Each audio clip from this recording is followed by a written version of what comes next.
தமிழ்நாடு நாமக்கல் கவிஞர் சொன்னது மாதிரி தமிழன் என்ற ஒரு இனம் உண்டு, தனியே அதற்கு ஒரு குணம் உண்டு என்று சொல்வார்கள். ஆனால் அந்த குணம் நல்ல குணமாக தமிழ்நாட்டில் அது மாற்றப்பட வேண்டும், மாறிக்கொண்டிருக்கிறது என்பதற்கான சூழல்கள் உருவாகி கொண்டிருக்கிறது. ஏறத்தாழ தமிழ்நாடு என்பது ஒரு இந்திய மாநிலத்திற்குள் ஒரு பக்குவப்பட்ட ஒரு மண். அந்த பக்குவப்பட்ட மண்ணை உருவாக்கியது பலருக்கும் பல பங்குகள் உண்டு. அதில் கிறிஸ்தவர்களுக்கு பங்குண்டு, இஸ்லாமியர்களுக்கு பங்குண்டு, சைவ மதத்தினருக்கு பங்குண்டு, வைணவத்திற்கு பங்குண்டு, எல்லாருக்கும் பங்குண்டு, அரசியல் கட்சிகளுக்கு பங்குண்டு. ஆனால் இந்த சமூகத்தை முன்னோக்கி நகர்த்தி செல்ல வேண்டும். இப்போ அவர் ஒரு புத்தகம் வெளியிட்டிருக்காரு. அநேகமாக அதனுடைய உள்ளடக்கம் என்னன்னு எனக்கு தெரியும். ஏன்னா நான் தமிழ்நாட்டு சட்டமன்ற குறிப்புகள் ஏராளமான இதை படிக்கிறேங்க. அவர் என்ன பேசியிருக்கிறாரு வச்சிருக்கிறாங்க. அந்த பேச்சு நீங்கள் இந்த சமூகத்தை முன்னோக்கி செலுத்தி கொண்டு செல்ல வேண்டும் என்பதற்கான அறிகுறிகள் மட்டும்தான் அதற்குள் அடங்கியிருக்குமே ஒழிய இந்த சமூகத்தை பின்னோக்கி இழுத்து சென்றுவிட வேண்டும் என்றெல்லாம் இருக்கிறார். கொண்டிருக்கிறோம் என்று சொன்னால் கொரோனா வந்துருச்சு, எல்லாரும் வீட்டில் இருக்கோம். திடீர்னு ஒரு குரல் வருது, கொரோனா சரியாகணும்னா எல்லாரும் மாட்டு மூத்திரம் குடிங்க அப்படின்னு சொல்லிட்டு ஒரு குரல் வருது. அங்கிருந்து இன்னொரு குரல் அதை இடைமறிக்குது.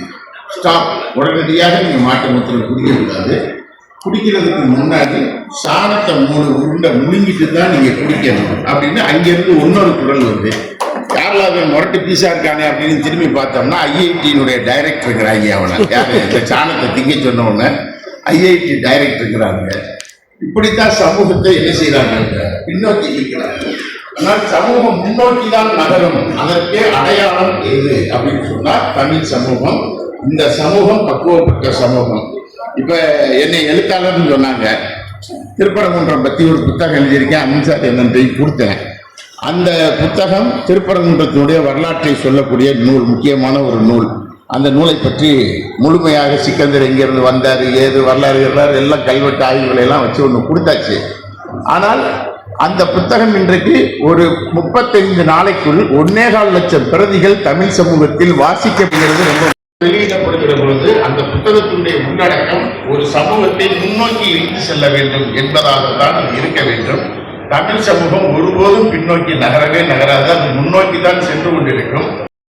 அவருடைய குரல் என்பது வலுவாக ஒலித்திருக்கிறது, மேலும் ஒலிக்க வேண்டும் என்ற விருப்பத்தையும் நாம் தெரிவிப்போம்.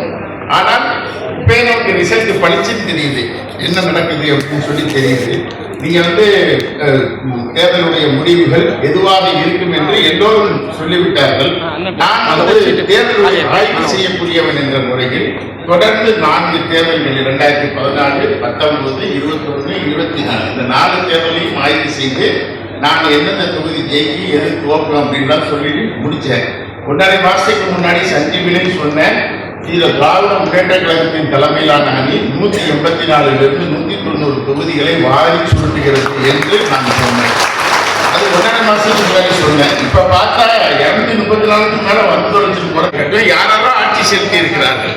ஆனால் யாரும் என்ன செய்யப்படல, வடக்கை இருந்த யாரும் இந்த மண்ணை ஆள முடியவில்லை. இங்கு தனியாகத்தான் ஒரு ஆட்சி நடந்திருக்கிறது. எனவே மகதனும் கர்ஷனும் சாளுக்கியர்களும் ராஷ்டிரகூட பேரரசுகளும் எல்லோரும் ஆண்டபோது கூட தமிழ் மண்ணை ஆள முடியவில்லை. குஜராத்திலிருந்து 2 பேர் தமிழ்நாட்டை ஆண்டு விடுவார்கள் என்று சொல்லுவது ஆசனவாயால் சிரித்து நகரக்கூடிய ஒரு காரியமாகவே பார்க்கப்பட வேண்டும் என்று சொல்லி அண்ணன் தமிழ் அன்சாரியினுடைய குரல் சட்டமன்றத்தில் மேலும் ஒலிக்கட்டும், தமிழ் சமூகத்தை முன்னோக்கி நகர்த்தட்டும். அவர்கள் அந்த முன்னோக்கி நகர்த்தக்கூடிய ஒவ்வொரு வார்த்தைகளின் பின்னால் நாமும் அணிவகுத்து நிற்போம். நன்றி, வணக்கம். கட்சிகள் நிறைய உண்டு, திராவிட கட்சி உண்டு, பாரம்பரிய கட்சிகள் உண்டு, தேசிய கட்சிகள் உண்டு. ஆனால் தனிவர மனிதனாக இங்கு சரித்திரம் படைத்துள்ள நமது அன்பு சகோதரர் தமிழ் அன்சாரி அவர்களுக்கு இன்று இந்த நோன்பு திருநாளில் நமக்கெல்லாம் இஃப்தியார் உணவளித்து நம்ம எல்லாம் இங்கு கூட்டி அவர் இந்த ஒரு சிறப்பான நிகழ்வை நடத்துவதற்கு நான் ஏகவல்ல அல்லாஹ்விடம் துஆ செய்து கொள்கிறேன். அவர் விரைவில் ஒரு சட்டமன்ற உறுப்பினராகி நமது குரலாக சட்டத்தை கொண்ட ஒரு நல்ல தலைவர் தமிழ் மிகையாக சட்டசபை சமூக நீதி குரல் அடுத்தபடியாக மௌலவி மன்சூர் காசிஃபி அவர்களை உரையாற்றுமாறு கோரப்படுகிறேன். அஸ்ஸலாமு அலைக்கும் வரஹ்மத்துல்லாஹி வபரகாத்துஹு. மனிதநேய ஜனநாயக கட்சியினுடைய மனித மனங்களை இணக்கமாக்கும் இந்த இஃப்தார் விருந்தின் சிறப்பு நிகழ்வில் அண்ணன் தமீம் அன்சாரி அவர்களுடைய நூல் வெளியீட்டு விழா சிறப்பாக நடந்தேறுவதற்கு எனது வாழ்த்துக்களை தெரிவித்துக் கொள்கிறேன். அவர்கள் இதற்கு முன்னால்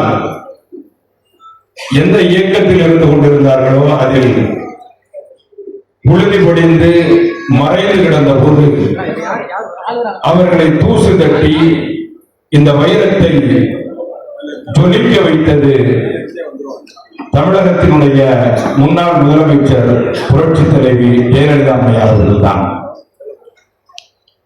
ஆனால் அதே இயக்கம், அதே கட்சி சிஏஏ, என்பிஆர் போன்ற கோப்புகளிலே கைச்சாட்டிட்டு விட்டு தமிழகம் வந்துவிட்டது என்று தெரிந்த போது அதே கூட்டணியில் இருந்து கொண்டு தமிழக சட்டசபையில் சூறாவளியாக சுழங்கடித்து அந்த கட்சியை திக்குமுக்காட செய்த ஒரு தனி மனிதர் தமீம் அன்சாரி. நான் இந்த விழாவிற்கு வருவதற்கு முன்னாலேயே பார்த்துக் கொண்டிருந்தேன், மும்மூர்த்திகளில் ஒருவர் தானே இருக்கின்றார், மீதி இருவரையும் காணவில்லையே. இவர்கள் எங்கிருந்தாலும் ஒருவருக்கு ஒருவர் தொடர்பு கொண்டு கொண்டே இருப்பார்கள். ஏதாவது சாப்பிட நினைத்தால் கூட தமீம் அன்சாரி அவர்கள் இந்த கருணாசுக்கு போன் போடுங்க, சாப்பிடும் போது கூட ஒருவருக்கு ஒருவர் இவர் எங்கு சாப்பிடுகின்றாரோ நாம் எங்கு சாப்பிட வேண்டும் என்று அவர்களுக்கு இடையிலே பேசி முடிவெடுத்துக் கொண்டுதான் அடுத்த நிகழ்வில் அவர்கள் பங்கேற்பார்களே, எங்கே காணவில்லை என்று நினைத்துக் கொண்டிருந்தேன். அப்படிப்பட்ட ஒரு சமுதாய புயல், புரட்சியின் மறுவடிவம் மீண்டும் அந்த சட்டசபையை அலங்கரிக்க வேண்டும் என்று சமூகத்தின் சார்பாகவும் சமுதாயத்தின் சார்பாகவும் வேண்டி விடைபெறுகின்றேன். வஸ்ஸலாமு அலைக்கும் வரஹ்மத்துல்லாஹி. நன்றி. அடுத்தபடியாக கூட்டமைப்பு ஒருங்கிணைப்பாளர் மோனிகா பஷீர் அவர்கள் உரையாற்றுமாறு கேட்டுக்கொள்கிறேன். அனைவருக்கும் அன்பின் சலாம். அருமை சகோதரர் தமீம் அன்சாரி அவர்கள் ஏற்பாடு செய்திருக்கக்கூடிய இந்த சிறப்பான நிகழ்ச்சியில் சட்டசபையில் சமூக நீதி பொருள் என்ற புத்தக வெளியீட்டு விழா, இதில் சமூக ஏற்பாடுகள் அனைவருமே கலந்திருக்கிறார்கள். 5 ஆண்டு காலம் அவருடைய சிறப்புரையை தொகுத்து வழங்கியிருக்கிறார். இந்த 5 ஆண்டு காலங்களில் சமுதாயத்திற்காக அக்கறையோடு பாடுபட்டவர் மட்டுமல்ல, என் நெஞ்சமெல்லாம் நிறைந்தவர். அவர் மீண்டும் மீண்டும் இந்த 5 ஆண்டுகள் அவர் வாழ்நாளெல்லாம் 5 ஆண்டு காலம் அவர் சட்டசபையில் தன்னுடைய பணியை சமுதாயத்திற்காக செய்யக்கூடிய வல்லமை படைத்த ஒரு தலைவர். மாற்று கருத்து சொன்னேன் அவரிடம், எங்கேயா நீங்க இந்த 5 வருஷத்தை எப்படியா இந்த சட்டமன்றம் உன்னை இழந்தது? இதுதான் என்னுடைய கேள்வி. எங்கே இழந்த இந்த 5 ஆண்டு காலம் இந்த சட்டமன்றம் உங்களை எப்படி இழந்து விட்டது? சமுதாயத்திற்காகவே அக்கறையோடு கவலையோடு ஒவ்வொரு நாளும் போராடி கொண்டிருக்கக்கூடிய ஒரு அற்புதமான தலைவர். எதையெல்லாம் இழந்தீர்கள் தமீம் அன்சாரி? சிங்கப்பூரில் 4 பொருளாதார நிறுவனத்தை இழந்தேன், வேறு என்ன நிறைய இழந்தேன். என்ன வைத்திருக்கிறீர்கள்? ஒன்றுமில்லை. இல்லை, இந்த சமுதாயத்தை நீங்கள் வைத்திருக்கிறீர்கள். உங்களுக்கு பின்னால் நாங்கள் எல்லாம் இருக்கிறோம். வருங்காலத்தில் 3 முப்பெரும் தளபதிகள் இருக்கிறீர்கள். மூவருமே சட்டமன்றத்திற்கு செல்ல வேண்டும் என்று இந்திய தேசியத்தின் சார்பாக, இஸ்லாமிய கூட்டமைப்பின் சார்பாக நாம் தமிழகத்தில் கோரிக்கையாக வைத்து நிறைவு செய்தேன். அனைவருக்கும் நன்றி. இந்த விழாவிற்கு என்னை அழைத்தமைக்கு மனிதநேய ஜனநாயக கட்சியினுடைய நெஞ்சார்ந்த நன்றியை தெரிவித்துக் கொள்கிறேன். இந்த நேரம் நமக்கு ரொம்ப முக்கியமான நேரம். இறைவன் சொல்றான், என்ன உங்களுடைய தேவைகளை இந்த நேரத்தில் கேட்கிறீங்களோ அதை நான் உங்களுக்காக செய்து தருகிறேன் என்று வாக்குறுதிக்கிறான். என் அன்பு சொந்தங்களே, இந்த நேரத்துல நான் ஒரு துவா செய்கிறேன், இறைவனத்துல பிரார்த்தனை செய்கிறேன். எல்லாம் வல்ல இறைவா, எல்லாம் வல்ல எங்களுடைய இறைவா, என்னுடைய ரப்பே, இந்த சிறந்த மனிதன் தமிமுல் அன்சாரியை வரக்கூடிய சட்டமன்றத்திலே அவருடைய குரல் ஒழிப்பதற்காக வேண்டி எல்லா வகையிலும் நீ உதவி செய்வாயாக. நன்றி. தலைவர்களே, வருகை இருக்கின்ற பெரியோர்களே, சகோதர சகோதரிகளே, அஸ்ஸலாமு அலைக்கும் வரஹ்மத்துல்லாஹி வபரகாத்துஹு. நேரம் மிக குறைவு, அதே நேரத்தில் முக்கியமானது. அற்புதமான ஒரு நிகழ்ச்சியை மனிதநேய ஜனநாயக கட்சியின் சார்பாக அதனுடைய தலைவருடைய சட்டமன்ற உரை தொகுப்பு வெளியீடு, இஃப்தார் நிகழ்ச்சி, அதே நேரத்தில் சமூக ஒருங்கிணைப்பு நிகழ்ச்சி என்று முப்பெரும் விழாவாக இங்கே சிறப்பான முறையிலே ஏற்பாடு செய்திருக்கிறார்கள். ஜமாத்தே இஸ்லாமியின் சார்பாக சகோதரர் தமீம் அன்சாரிக்கு நெஞ்சார்ந்த வாழ்த்துக்களையும் பிரார்த்தனைகளையும் துவாக்களையும் நான் தெரிவித்துக் கொள்கிறேன். தன்னுடைய அடையாளத்தை இழக்காமல், விட்டுக் கொடுக்காமல், கொள்கையிலிருந்து புரளாமல், பொது சமூகத்தோடு எப்படி கலந்து உரையாட வேண்டும், உறவாட வேண்டும், வெற்றி பெற வேண்டும் என்பதற்கு ஒரு அற்புதமான ஒரு முன்மாதிரியாக அருமை சகோதரர் அன்சாரி அவர்கள் சொல்லியிருக்கிறார்கள். அந்த சட்டமன்ற உரையிலே பல்வேறு செய்திகள் எல்லாம் தொகுத்து சொல்லியிருக்கின்றார்கள். உள்ளூர் செய்தி முதல் உலக மேற்கோள் வரை அவர்கள் அதில் இடம்பெற செய்திருக்கின்றார்கள். ஆக ஒரு சட்டமன்ற உறுப்பினராக இருந்து ஒரு பொது பார்வையிலே எப்படி பேச வேண்டும், பொது பார்வையிலே பிரச்சனைகளை எப்படி அணுக வேண்டும் என்பதற்கு ஒரு அழகான முன்மாதிரியாக அருமை சகோதரர் திகழ்ந்து கொண்டிருக்கின்றார். அவர் தொடர்ந்து வெற்றி பெற வேண்டும், அடுத்தடுத்த கட்டத்துக்கு போக வேண்டும். எல்லோருமே சொன்னார்கள் சட்டமன்ற உறுப்பினராக ஆக வேண்டும் என்று. நான் என்னுடைய விருப்பத்தை தெரிவிக்கிறேன். அமைச்சராக ஆவதற்கு எல்லா தேர்தலிலும்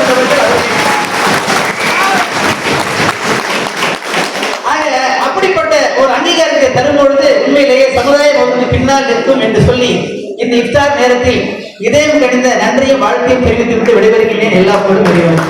அதனுடைய மாநில துணைத் தலைவர் முகமது முனீர் அவர்களை உரையாற்றுமாறு அழைக்கிறேன். أعوذ بالله من الشيطان الرجيم. بسم الله الرحمن الرحيم. قل هو الله أحد الله الصمد لم يلد ولم يولد ولم يكن له كفوا أحد. அருமை சகோதரர் தமீம் அன்சாரி அவர்களுடைய சட்டசபையின் சமூக நீதியின் குரல் என்ற புத்தகத்தை இப்போது வெளியிட இருக்கின்றார்கள். நான் எப்போதுமே சகோதரர் தமீம் அன்சாரிய இன்னைக்கு வரைக்கும் எம்எல்ஏ தான் சொல்லிக்கிட்டு இருப்பேன். அவர் எப்போதும் சட்டசபையில் அன்ற எம்எல்ஏ இருந்தாலும் இப்ப சட்டசபையில் இல்லாட்டாலும் மக்கள் மனதில் எம்எல்ஏ ஆக இருக்கின்றார். அடுத்து பார்த்தோம்னா இன்ஷா அல்லாஹ் வர்ற சட்டசபையில 3 பேர் எம்எல்ஏ ஆகக்கூடிய வாய்ப்பை இறைவன் தர வேண்டும். என் அன்பு சொந்தம் கொங்கு நாட்டின் தங்கம் தனியரசு அவர்களும், அருமை சகோதரர் திருவாரணை சட்டசபை உறுப்பினராக முன்னால் இருந்த மேலாள் கருணாஸ் அவர்களும், இன்னும் எஸ்டிபி கட்சி நம்ம பஷீர் அண்ணன் போன்றவர்கள் எல்லாம் வருகின்ற சட்டசபையை அலங்கரிக்க இருக்கின்றார்கள். இந்த நேரத்தில் அந்த பிரார்த்தனைகளையும் நாம் முன்னெடுக்க கடமைப்பட்டிருக்கின்றோம். ஒரு விஷயத்தை சொல்லிக்கொள்ள ஆசைப்படுகின்றேன். சட்டசபையில தமீம் அன்சாரி எப்போது சமூகத்தின் குரலாக ஒழித்தாலும் உடனே நான் என்னுடைய தொலைபேசி அவரை சென்றடையும். நேரடியாக மனமார்ந்த பாராட்டுக்களை நேரடியாகவே அவரிடம் தெரிவிப்பேன். உணவு முக்கியமான விஷயம் என்னவென்றால், மறைந்த அருமை சகோதரர் எஸ்.எம். பாக்கர் அவர்களுடைய அழகிய வாழ்வு அன்பு சகோதரர் தமீம் அன்சாரி. அவரை பார்க்கும் போதெல்லாம் காக்கா அவர்கள் மீது பேரன்பை செலுத்தக்கூடியவராக தமீம் அன்சாரி இருக்கின்றார். அவர் மறுமை வாழ்க்கை வெற்றி பெற வேண்டும் என்பதற்காக, சகோதரர் பாக்கருடைய மறுமை வாழ்க்கை வெற்றி பெற வேண்டும் என்பதற்காக இந்த நேரத்தில் துவா செய்ய கடமைப்பட்டிருக்கின்றோம். ஒரு விஷயம், இன்று தமிழ்நாடு ஹஜ் ஹவுஸ் வந்திருக்கின்றது. அதற்காக முதலமைச்சர் அவர்கள் அடிக்கல் நாட்டியிருக்கின்றார்கள். இந்த சிந்தனை தமிழ்நாடு ஹஜ்ஜுக்கு என்று ஹஜ் ஹவுஸ் என்று வர வேண்டும் என்ற சிந்தனை இந்திய தௌஹீத் ஜமாத்திற்கு உருவானது. தொடர்ந்து ஏன்னா ரொம்ப பேர் என்ன நினைச்சுக்கிட்டு இருக்கோம்னா, தமிழ்நாடு ஹஜ் ஹவுஸ் நமக்கு சொந்தமானதானே நினைச்சுக்கிட்டு இருக்கோம். விசாரிச்ச பின்னாடிதான் தெரியுது வாடகை கட்டணம் தான். மாசம் மாசம் வாடகை கொடுத்து ஒவ்வொருவரும் தங்கும் போது ஹாஜிகள் வாடகை கொடுத்துதான் அங்கு தங்குகின்றார்கள் என்று தெரிய வந்த போது தொடர்ந்து இந்திய தௌஹீத் ஜமாத் தீர்மானம் போட்டது.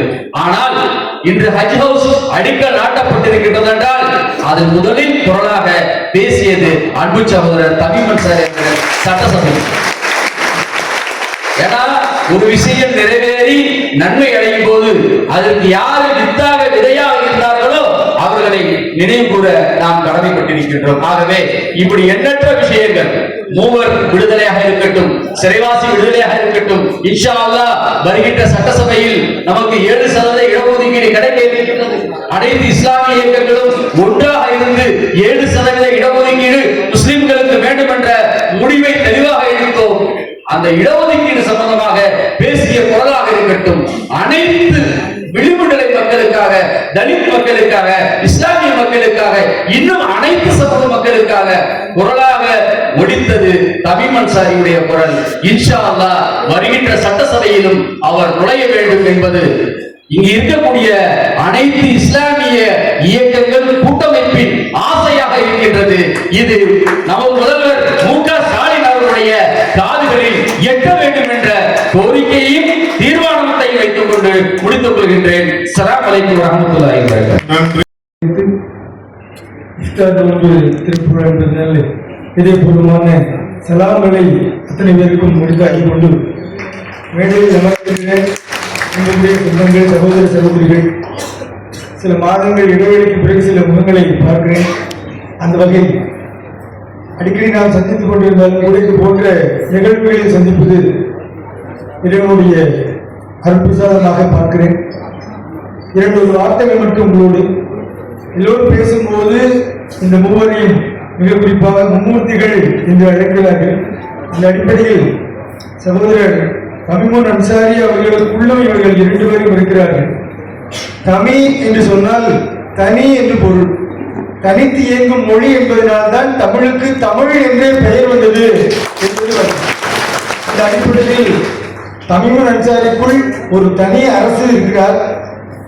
மக்கள் மீது கருணை செலுத்துவது மட்டுமல்ல, சமய நல்லிணக்க அடிப்படையில் தீபாவளி, பொங்கல் என்று சொன்னால் அந்த நாளில் முதல் தொலைபேசியில் முதல் தொலைபேசியாக அவருடைய தொலைபேசி வாழ்த்து எங்களுக்கு வருகிறது. அந்த அடிப்படையில் எல்லா சமூகத்தோடும் ஒருங்கிணைந்து பயணிக்கக்கூடியவர். மார்க்கம் என்று சொல்லும்போது நபிகள் நாயகம் ஸல்லல்லாஹு அலைஹி வஸல்லம் அவர்கள் என்னிடமிருந்து ஒரே ஒரு சின்ன செய்தி வந்தாலும் கூட அந்த நல்ல செய்தியை பிறருக்கு அறிவியுங்கள் என்று அவர்கள் சொன்னது போல இந்த புத்தகத்தில் இருக்கக்கூடிய அத்தனை வாசகங்களையும் மரியாதைக்குரியதாக இந்த சமூகத்தினுடைய அக்கறையுடைய வார்த்தைகளை நான் பார்க்கிறேன். இந்த புத்தகத்தினுடைய தலைப்பு மட்டுமல்ல, சட்டசபையில் சமூக நீதியின் குரல் என்பது ஒட்டுமொத்தத்தில் தமிழ்நாடு சட்டசபையே சமூக நீதியின் குரலாக ஒலித்துக் கொண்டிருக்கிறது என்பதைத்தான் அவர் சொல்கிறார் என்று நான் பார்க்கிறேன். மாண்புமிகு தமிழ்நாடு முதலமைச்சர் தொகுதியில் அவருக்கு இடம் இருக்கிறது இல்லையோ, என்னுடைய இதயத்தில் இடம் இருக்கக்கூடிய தகுதி உங்களுக்கு இருக்கிறது என்பதை சொல்லியிருக்கிறார். இதை விட ஒரு இடத்தை யாரால் கொடுக்க முடியும் என்கின்ற கேள்வியையும் எழுப்பிக் கொண்டு எல்லாமல்ல இதனுடைய நல்லவர்களாலே அனைவருக்கும் சகல செல்வ யோகமிக்க பெருவாள் சந்திக்க பிரார்த்திக்கிறேன். டெல்லி நீதிமன்றம் ஒரு செய்தியை சொன்னது ஒரே ஒரு வரி. அரவிந்த் கெஜ்ரிவால் முன்னாள் முதலமைச்சர் அவருடைய இந்த வழக்கில் நீதிமன்றம் சொல்கிறது, இவ்வளவு பெரிய குற்றப்பத்திரிகையை தாக்கல் செய்தீர்கள், நிறைய காகிதங்கள் இருந்தது, சரக்கு ஒண்ணுமே இல்லை அப்படின்னு. இங்கே காகிதங்கள் இருக்கிறது, அத்தனையும் பொன் சரக்குகள், அத்தனையும் புதையல்கள் என்று சொல்லிக்கொண்டு வாய்ப்புக்கு நன்றி கூட அமைகின்றேன். அடுத்தபடியாக எஸ்டிபி கட்சியினுடைய துணை பொதுச் செயலாளரான நாசா உமர் ஃபாரூக் அவர்கள் உரையாற்றுவார். வணங்குவதற்கு தகுதி படைத்த வல்லான் இறைவனை போற்றி என் வார்த்தைகளை தொடங்குகின்றேன். மிக சுருக்கமான நேரம், நிறைய பேச வேண்டிய மேடையாக இருந்தாலும் கூட நிறைய பேச முடியாத நேரம். எனவே நிறைய வாய்ப்புகள் கிடைக்கும், அப்போது நிறைய பேசலாம். தம்பி அன்சாரி அவர்கள் அழைத்ததும் வந்திருக்கிறேன். சட்டமன்றத்தில் சமூக நீதியின் குரல் என்ற நூல் வெளிவரவிருக்கிறது. நான் நூலுக்குள் நுழையவில்லை. தம்பி சட்டமன்றத்திற்குள் நுழைந்ததிலிருந்து வெளியேறும் வரை அதை உற்று நோக்கியவன் என்கின்ற அடிப்படையில அவருடைய உரை மீண்டும் இந்த சட்டமன்றத்திலும் ஒழிக்க வேண்டும் என்று விரும்புகின்றவர்களில் நான் ஒருவன். தனியரசும் கருணாசும் தமிமும் இணைந்து களமாடுகின்ற அந்த இடத்திலே SDPI கட்சியும் இன்ஷா அல்லாஹ் இருக்கும் என்கின்ற செய்தியோடு அனைவருக்கும் இனிய ரமலான் வாழ்த்துக்களை தெரிவித்து விடைபெறுகின்றேன். நன்றி. நன்றி. ஜனநாயக கழகத்தினுடைய மாநில செயலாளர் அப்துல் ரஹ்மான் அவர்கள் உரையாற்றுவார்.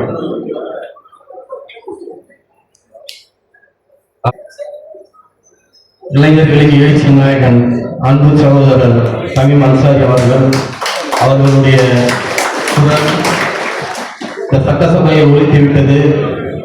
எங்களுடைய ஆசையெல்லாம் எழுச்சி நாயகனின் குரல் பாராளுமன்றத்தில் ஒழிக்க வேண்டும். இன்ஷா அல்லாஹ் இங்கே இருக்கக்கூடிய தலைவர்கள் சட்டசபையை பார்த்துக் கொள்வார்கள். நீங்கள் பாராளுமன்றத்தில் எங்களுடைய சிறுத்தையோடு சேர்ந்து சிங்கமும் கழிச்சிக்க வேண்டும் என்கிற ஆவலைக்கு கூறி அதற்குண்டான வாழ்த்துக்களையும் தெரிவித்துக் கொண்டு வாய்ப்புக்கு நன்றி கூறி அவர்களுக்கு அஸ்ஸலாமு அலைக்கும். நன்றி. அடுத்தபடியாக கட்டபொம்மன் அவருடைய வாரிசு இளைய கட்டபொம்மன் அவர்கள் உரையாற்றுவார்கள். அனைவருக்கும் வணக்கம். எங்கள் வாழ்வும் எங்கள் வளமும் வந்தாத தமிழர்கள் சங்கைய முழங்கு. நான் அதிகமாக பேச விரும்பல. நான் திருவல்லிக்கேணி பகுதியை சார்ந்தவர். என்னுடைய தொழில் வழக்கறிஞராக பணியாற்றி வருகிறேன். திருவல்லிக்கேணியில ஒரு வம்சம் கூட இல்லாம இருக்கிறதுக்கு காரணம் இஸ்லாமியர்கள் தான். அதே போல தமீம் அன்சாரி அவர்கள் எனக்கு சமீப காலமாக தான் எனக்கு பழக்கம். ஒரு இறைவனுடைய அருள் இருந்தனாலதான் அவர்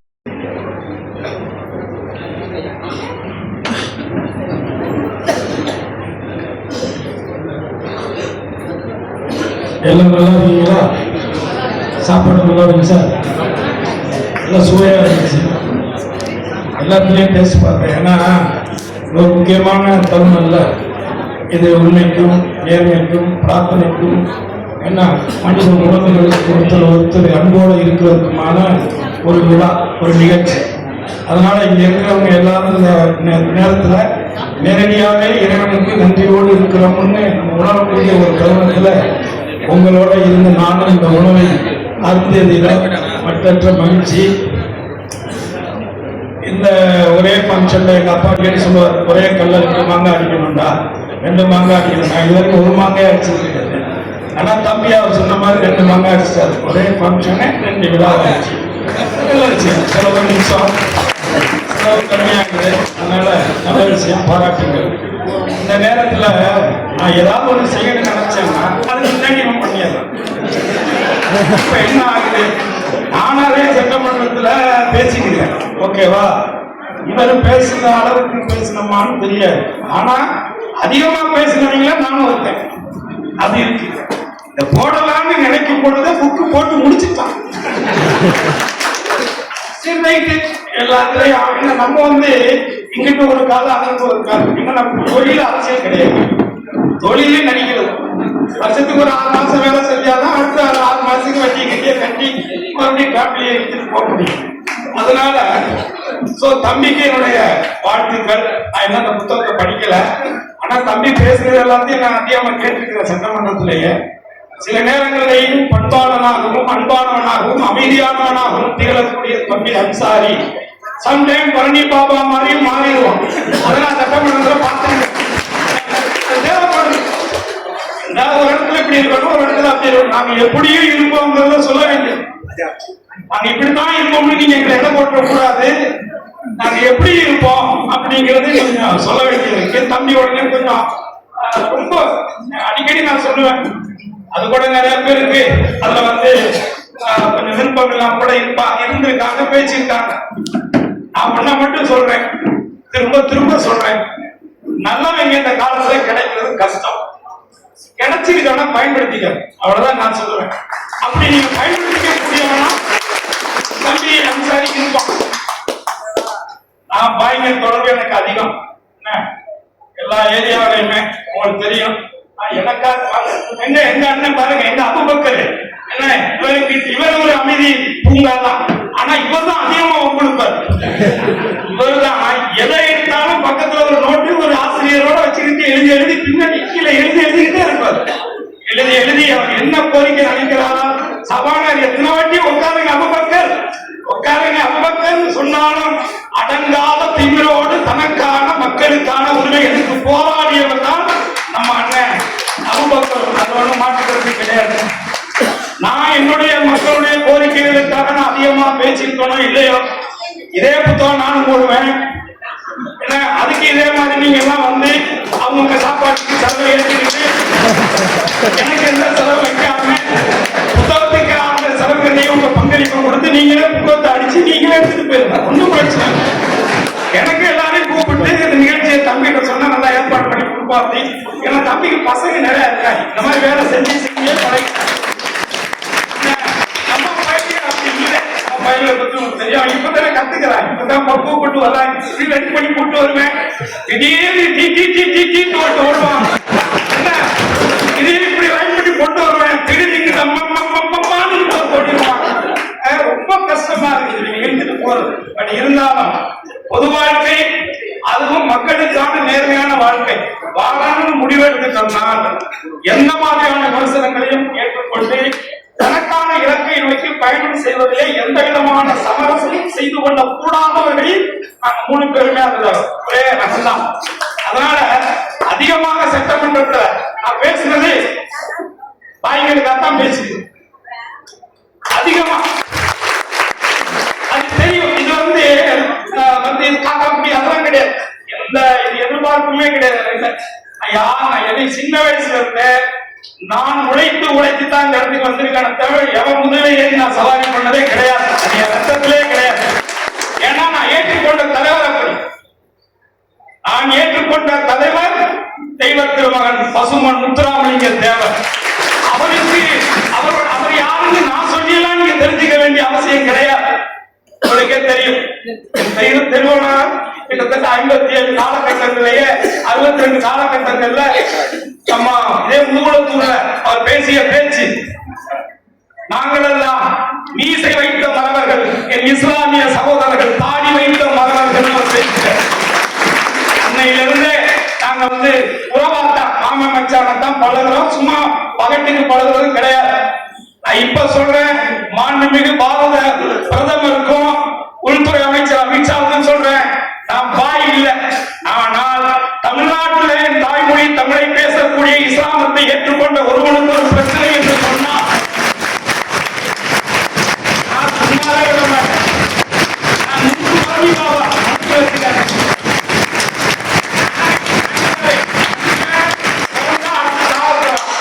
பிறப்பும் இறப்பும் உனக்கும் தெரியாது எனக்கும் தெரியாது. ஆனால் நம்ம பிறந்திருக்கிறோம், சாதனைக்கு இல்ல, நிச்சயமாக உண்மைக்காக நேர்மைக்காக உறுதியாக வாழ்ந்துட்டு தான் போகணும்.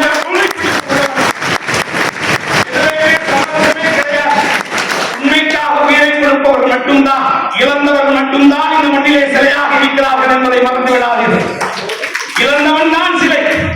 ஆக மக்களுடைய உணர்வுகளுக்காக, அவருடைய உரிமைகளுக்காக, ஒட்டுமொத்த இந்த தேசத்திலே மதசார்பற்ற ஒரு நிலையை உருவாக்க வேண்டும் என்பதற்காக இதுவரை நீங்கள் இருந்ததெல்லாம் போதும். இனி வரக்கூடிய காலங்கள் நமக்கான காலமாக, தமிழர்களுக்கான காலமாக உருவாக வேண்டும் என்று சொன்னால் நீங்கள் ஒரு குறையின்றி அல்லாஹ் என்கின்ற அந்த மகானுடைய வழியிலே நீங்கள் உறுதியாக நின்று வரக்கூடிய காலங்களிலே மதசார்பற்ற ஒரு மதத்தை அனைவரையும் நேசிக்கக்கூடிய ஒரு அரசாக மாண்புமிகு தமிழக முதல்வர் மு க ஸ்டாலினுடைய ஆட்சி உருவாக நீங்கள் அத்தனை பேரும் ஒரு குறையின்றி நிற்க வேண்டும் என்ற கோரிக்கை நான் உங்களிடத்தில் வைத்து, என் அருமை தம்பி இது போன்ற பல ஆலயங்களை செய்து கொண்டே இருப்பான், அவன் என்றென்றும் இந்த மண்ணிலே நன்றாக இருப்பான் என்ற உறுதியோடு வாழ்த்து விடைபெறுகிறேன். நன்றி, வணக்கம்.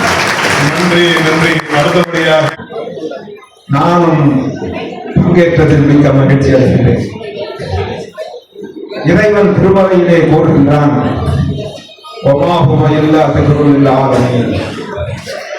இந்த திருக்குறான் உலக மக்கள் அனைவருக்கும் நேர் வழிகாட்டி என்று. அந்த திருமலையில் எந்த இடத்திலும் இந்த திருக்குறான் முஸ்லிம்களுக்காக வழங்கப்பட்டது என்றோ, மூமின்களுக்காக வழங்கப்பட்டது என்றோ, ஈமான்தாரிகளுக்காக வழங்கப்பட்டது என்றோ கூறவில்லை. ஆனால் இந்த திருமலை உலக மக்கள் அனைவருக்கும் நேர் வழிகாட்டியாகும் என்று சொன்னது போல தமீம் அன்சாரி சொல்லியிருக்கின்றார், சட்டசபையில் சமூக நீதி குரல் முஸ்லிம்களுக்காக மக்களுக்கான குரல் என்று சொல்லவில்லை, சமூக நீதி குரல் என்று சொல்லி இருக்கின்றார். இந்த குரல் வருகின்ற சட்டமன்ற தேர்தலில் ஒலிக்க வேண்டும் என்று இறைவனை பிரார்த்தித்து விடைபெறுகின்றேன். நன்றி. அஸ்ஸலாமு அலைக்கும். நோன்பு திறப்பு இந்த விழா நிகழ்ச்சியை மனிதநேய மக்கள் கட்சி, மனிதநேய ஜனநாயக கட்சியினுடைய தலைவர் அருமை நண்பர் தமீமுல் அன்சாரி அவர்கள் அவர் சட்டமன்றத்திலே ஆற்றிய உரைகளை எல்லாம் சட்டசபையில் சமூக நீதி குரல் என்ற தலைப்பில் அருமையாக தொகுத்து இங்கே வெளியிடக்கூடிய ஒரு நல்ல வாய்ப்பினை பெற்று இங்கே அனைவரையும் அழைத்திருக்கிறார்கள். நல்ல நிகழ்ச்சியில பல்வேறு ஆளுமைமிக்க தலைவர்களும் அரசியல் கட்சியினுடைய முன்னணி பிரமுகர்களும் சமுதாயத்தினுடைய முன்னோடிகளும் ஒருங்கே பங்கேற்கக்கூடிய பணிகளை குறுகிய கால ஏற்பாட்டிலே சிறந்த முறையிலே செய்திருக்கிறார். அதற்கு முதலிலே அவருக்கு நல் வாழ்த்துக்களை தெரிவித்துக் கொள்கிறோம். நண்பர் தமீமுல் அன்சாரி அவர்களும் நானும் புதுக்கல்லூரியிலே ஒன்றாக படித்தவர்கள். இதே இம்பீரியல் ஹோட்டல் வளாகத்திலே முஸ்லீம் லீக்கினுடைய மாணவர் அமைப்பாளர் முஸ்லீம் மாணவர் பேரவையினுடைய ஒரு இஃப்தார் நிகழ்ச்சி நடந்தது. அந்த நிகழ்ச்சிக்கு அருமை நண்பர்களை அழைத்திருந்தேன். அந்த நிகழ்ச்சிக்கு அட்டைகளுடைய தலைவராக இருந்த சாஜில் மில்லத் அப்துல் சமத் சாஹிப் அவர்களும் இந்திய தலைவர் பேராசிரியர் வந்தார்கள். அவங்க இரண்டு பேரையும் அன்சாரியை அறிமுகப்படுத்தி போட்டோ இருக்கு. இதே இம்பீரியல் ஹோட்டல்ல அன்னைக்கு பழக ஆரம்பித்த நாங்கள் பல்வேறு கோணங்களிலே சமுதாயத்தினுடைய முன்னேற்றத்திற்காக வேண்டி அங்குமிங்குமாக அவர் ஒரு தளத்திலும் நான் வரலாற்று பெரிய முஸ்லீம் லீக்கிலே பயணித்தாலும் இருவரும் இணையக்கூடிய ஒரு சூழலை 2016ஆம் ஆண்டு சட்டமன்றத்திற்கு ஒரே பெஞ்சில் இருந்தோம்.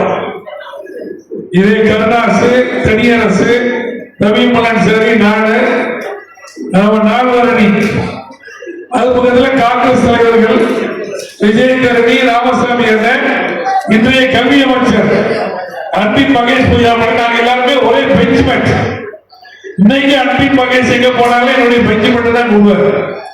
அந்த அளவுக்கு அரசியல் வேறு அணிகளிலே நான் இருந்தாலும் அன்னைக்கு அவர் அதிமுக அணியிலிருந்து ஜெயிச்சவங்க 3 பேரு, நாங்கெல்லாம் திமுக கூட்டணி இருந்தாலும் கூட சமுதாயத்தினுடைய முக்கியமான பிரச்சனைகள் வரும்போது நானும் இவரும் மண்ணு கட்டி பேசக்கூடிய அளவுக்கு நான் விட்டதை அவரும் அவர் விட்டதை நானும் ஆரோக்கியமாக இருந்து பல்வேறு விஷயங்களை செய்திருக்கிறோம் என்பதுதான் உண்மை.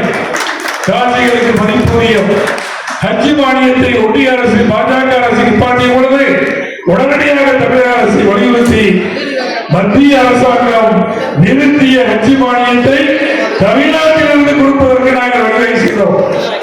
அதே மாதிரி பல்வேறு நிகழ்வுகளிலே அவர்கள் சொன்னது மாதிரி சமுதாயத்தினுடைய முன்னேற்றத்திற்காக வேண்டி சமய நல்லிணக்கம் இந்த நாட்டிலே நிலைத்து நிற்க வேண்டும் என்பதற்காக வேண்டி எல்லா நிலைகளிலும் தொடர்ந்து அந்த மாமன்றத்திலே கொடுக்கக்கூடிய நல்ல வாய்ப்பை பெற்றிருக்கிறோம்.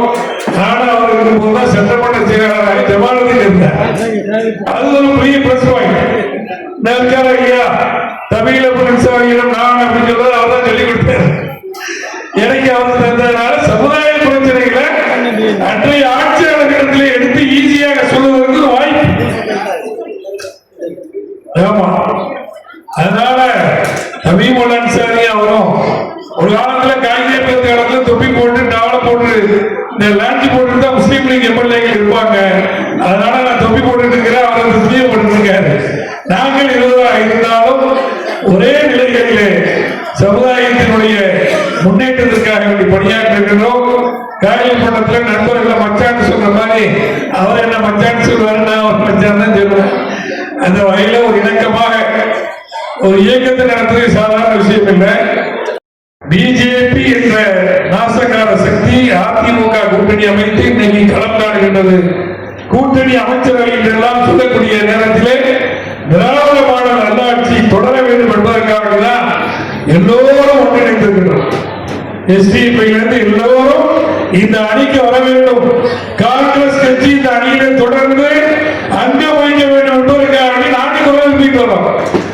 காங்கிரஸ் கட்சி திமுக கூட்டணியில் இருக்கிற மாதிரி கேரளாவில் காங்கிரஸ் கூட்டணி யூடிஎஃப் அமைச்சரவையில் யூடிஎஃப் கூட்டணியில காங்கிரசுக்கு அடுத்த பெரிய கட்சி இந்திய யூனியன் முஸ்லீம் லீக் 15 எம்எல்ஏ.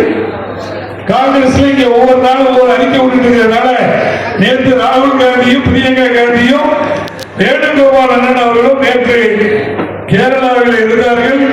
முஸ்லீம் லீக்கினுடைய தலைவர்கள் அவர்களிடத்திலே வலியுறுத்தி திமுக கூட்டணியிலே தமிழகத்திலே காங்கிரஸ் தொடர வேண்டும், இல்லை என்று சொன்னால் மதவாத சக்திகளுக்கு அது இடமளித்ததாக ஆகிவிடும் என்பதை வலியுறுத்தியிருக்கின்றோம்.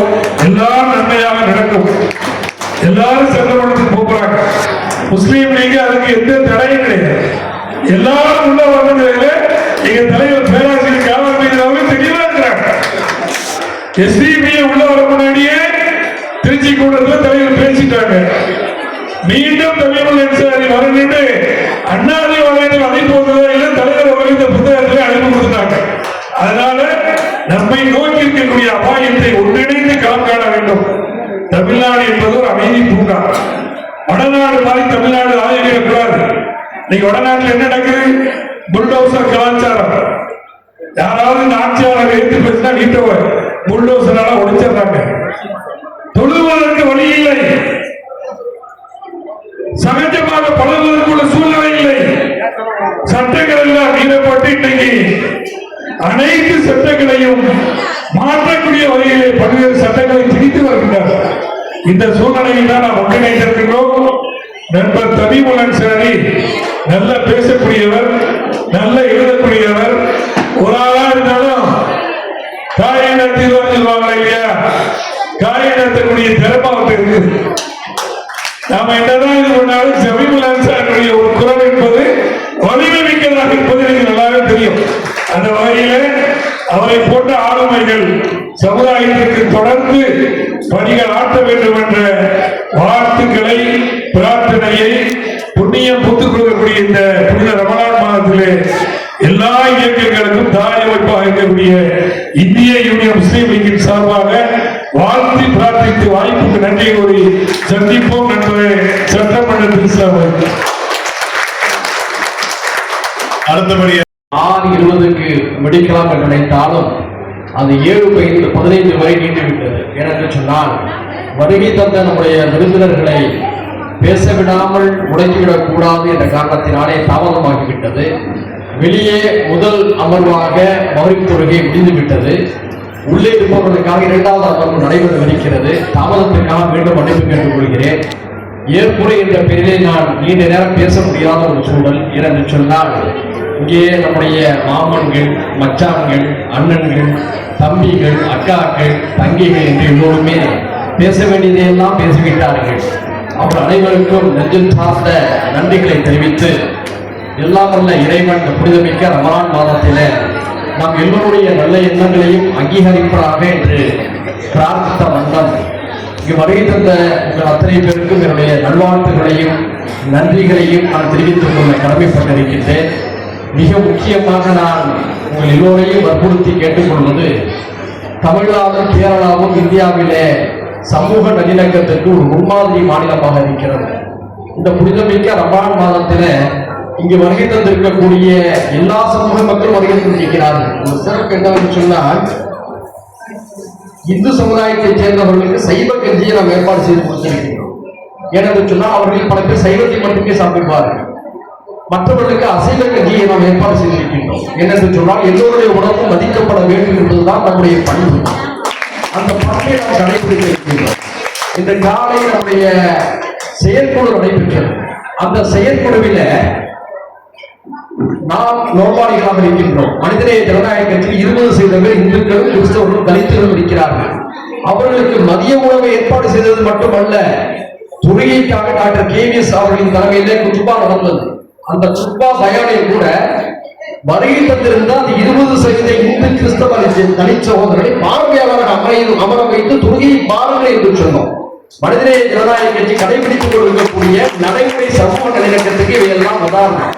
நாம் இந்த புனிதமிக்க ரமலானில் இந்த நேரத்தில் எடுத்துக்கொள்ளக்கூடிய ஒரு உறுதிமொழி என்னவென்று சொன்னால், இங்கு வருகை தந்த ஒவ்வொருவரும் இதுவரை உங்களுக்கு இந்து கிறிஸ்தவ தனி சமூகத்தில் நண்பர்கள் இருக்கலாம், அதை 3 மடங்காக பெருக்கி உறவுகளை வளர்க்கக்கூடிய வழிகளை பாருங்கள்.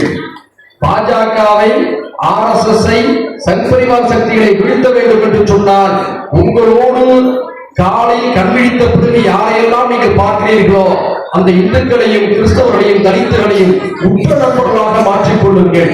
அவர்களுடைய உறவை நீங்கள் வலிமைப்படுத்திட்ட பொழுதுதான் BJP RSS உறவை நீங்கள் அறிந்தறிய முடியும், அவர்களிடமிருந்து தமிழ்நாட்டை பாதுகாக்க முடியும் என்ற உறுதிமொழியை இந்த நேரத்தில் எடுத்துக்கொண்டு, இறைவா, பாலஸ்தீனத்தில் துன்பத்தோடும் துயரத்தோடும் வாழ்ந்து கொண்டிருக்கக்கூடிய அந்த மக்களுக்கு உதவிகளை செய்வாயாக என்று பிரார்த்திப்போம்.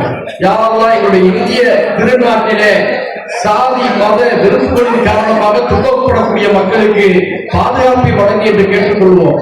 இறைவா, மணிப்பூரில் அன்றாட கலவரத்திலே பாதிக்கப்பட்டிருக்கக்கூடிய மக்களுக்கு பாதுகாப்பை வழங்கி என்று கேட்டுக்கொள்வோம்.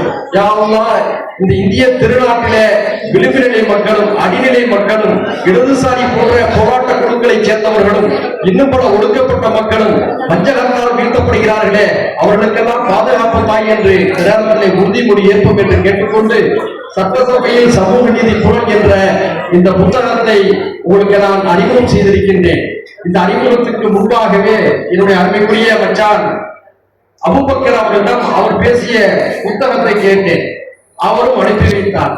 இன்னும் பல பேருடைய புத்தகத்தை எல்லாம் கேட்டு அதிலிருந்து மாறுபட்டு எவ்வாறு இதை தயாரிப்பது என்ற அடிப்படையில ஏறத்தாழ 1 வருடம் இந்த பணிக்காக உழைத்து ஏறத்தாழ 2 மாதங்கள் நானும் தம்பி IFT சேர்ந்த தம்பி இம்ரான் அவர்களும் தாரிக் அவர்களும் இன்னும் முபாரக் போன்ற மற்ற சகோதரரும் இணைந்து இந்த புத்தகத்தை தயாரித்திருக்கிறோம். இந்த புத்தகத்துடைய சிறப்பு என்னவென்று சொன்னால், பெரும்பாலான சகோதரர்கள் தன்னுடைய அரிய உழைப்பை புத்தகங்களாக வெளியிட்டிருக்கிறார்கள். இதுல தலைப்பு வாரியாக தேர்ந்தெடுத்திருக்கின்றோம். தினத்தந்தி பத்திரிகையில் செய்தி வருவது போல ஒவ்வொரு தலைப்புகளும் சிறிய குழு தலைப்புகளை எழுதி எளிதாக புரியும் வண்ணம் வகைப்படுத்தியிருக்கின்றோம். அடிக்குறிப்பு, ஏன்னா ஒரு 30 வருடத்துக்கு பிறகு வரக்கூடியவர்கள் இந்த புத்தகத்தை படிக்கும் போது அன்றைய நிகழ்வுகளை எளிதாக புரிந்து கொள்ளும் வண்ணம் அடிக்குறிப்பு எழுதியிருக்கின்றோம். எத்தனை முறை சபாநாயகர் குறிப்பிட்டார் என்பதை குறிப்பிட்டிருக்கின்றோம். குறிப்பா 49 முறை சபாநாயகர் குறிப்பிட்டிருக்கிறார், 29 முறை துணை சபாநாயகர் குறிப்பிட்டிருக்கிறார், 66 முறை அமைச்சர்கள் பதிலளித்திருக்கிறார்கள், 3 முறை முதலமைச்சர்கள் 2 முதலமைச்சர்கள் பதிலளித்திருக்கிறார்கள். மிக அதிகமாக 166 முறை எனது அருமைக்குரிய மச்சான் அபூபக்கர் உட்பட ஆளுங்கட்சி எதிர்கட்சி உறுப்பினர்கள் மேகையை தட்டி ஆதரித்திருக்கிறார்கள். அந்த விவரத்தை இதில் குறிப்பிட்டிருக்கின்றோம். அதிகமாக பேசியவர்கள் பட்டியல 5வது இடத்துல நான் இருக்கிறேன். அந்த அடிப்படையில இந்த புத்தகம் என்பது எல்லோருடைய வாழ்க்கையை கொடுத்திருக்கிறது. மிக முக்கியமாக இந்த புத்தகத்தை நீங்கள் பசும்பொன் தேவர் திருமணாருடைய செய்திகளை பார்க்கலாம். மறைந்த என்னுடைய மரியாதைக்குரிய சிராஜுல் மில்லத் அப்துல் சமுதாய் அவர்களுடைய செய்தியை படங்களோடு பார்க்கலாம். சம்சுரே மில்லத் அப்துல் லத்தீப் சாஹிப் அவருடைய படங்களை இதை பார்க்கலாம். காயிதே மில்லத் அவருடைய படங்களை பார்க்கலாம். அன்னை தெரசாவை பற்றி குறிப்பிட்டிருக்கிறேன். அது மட்டுமல்ல, உலக தலைவர்கள் பலருடைய மேற்கோள்களை இந்த புத்தகத்திலே காட்டியிருக்கின்றோம். இந்த புத்தகத்தில பல அரிய செய்திகள் இருக்கிறது, பல அரிய தகவல்கள் இருக்கிறது. எனவே இதை ஒரு அரசியல் வரலாற்று பாடமாக நீங்கள் எடுத்துக்கொள்ள வேண்டும் என்ற கருதிதான் வண்ணக்கடலிலே உருவக்கூடிய புத்தகத்தை இந்த புத்தகத்தை இடையில தெரியுமா, நபிகள் நாயகத்தை பற்றி குறிப்பிட்டிருக்கின்றேன், திருக்குறளை பற்றியும் குறிப்பிட்டிருக்கிறேன், திருக்குறளை பற்றியும் குறிப்பிட்டிருக்கிறேன், ஷேக்ஸ்பியரை பற்றியும் குறிப்பிட்டிருக்கிறேன், தீராஜேந்திரை பற்றியும் குறிப்பிட்டிருக்கிறேன். ஆக அதையெல்லாம் வரிசைப்படுத்திருக்கிறேன். அட்டைவடையில பொது தலைப்பாக 75 தலைப்புகள், சிறுபான்மை மத இன சிறுபான்மையினர் சம்பந்தமாக தனி அட்டவணைகள், நாகப்பட்டினம் தொகுதிக்காக பேசியதற்கு தனி அட்டவணைகள் என்று எல்லாவற்றையுமே எளிதில் புரியும்படியாக தினத்தந்தியை பிடிக்கக்கூடிய வாசகர்கள் எப்படிப்பட்ட விருப்பத்தை தன்னுடைய மொழி கடையிலே விரும்புவார்களோ அதே கடையிலே இதை எளிமைப்படுத்தி நாம் தந்திருக்கின்றோம். இந்த புத்தகத்தை எதை அழைக்கிறோம், எதை போட்டு பார்த்தோம். ஆனா யாராவது இந்த புத்தகத்தை 800 ரூபாய்க்கு குறைஞ்சு கொடுக்க மாட்டாங்க. ஆனா 500 ரூபாய் விலையை விலைக்கு போட்டுட்டு மக்களிடம் போய் சேர வேண்டும் என்பதற்காக 300 ரூபாய்க்கு தந்துருக்கிறோம். வெறும் 300 ரூபாய். யாரும் நம்புவார்களா? மச்சான் மணிச்சோட கொடுத்தா கூட ஏற்றுக்க மாட்டேன். ஆக மக்களுக்கு போய் சேர வேண்டும் என்ற அந்த புத்தகத்தை தந்திருக்கின்றோம்.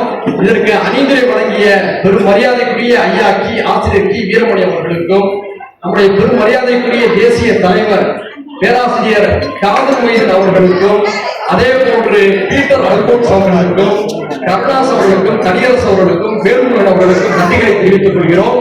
இன்னும் பல தலைவர்களிடம் நான் அணிந்துரை கேட்டிருந்தோம். ஆனால் இந்த தேதிக்கு முன்பாக அவர்களால் தர முடியவில்லை. அதில் ஒருவர் மரியாதைக்குரிய ஐயா குன்றக்குடி அடிகளார், இந்திய கம்யூனிஸ்ட் கட்சியுடைய தேசிய தலைவர் ராஜா, அதே போன்று விடுதலை சிறுத்தைகளுடைய சிந்தனை செல்வன், இவர்களுக்கெல்லாம் கேட்டிருந்த தர தாமதமான காரணத்தினாலே அவருடைய அணிந்துரை இந்த புத்தகத்தை இடம்பெறவில்லை.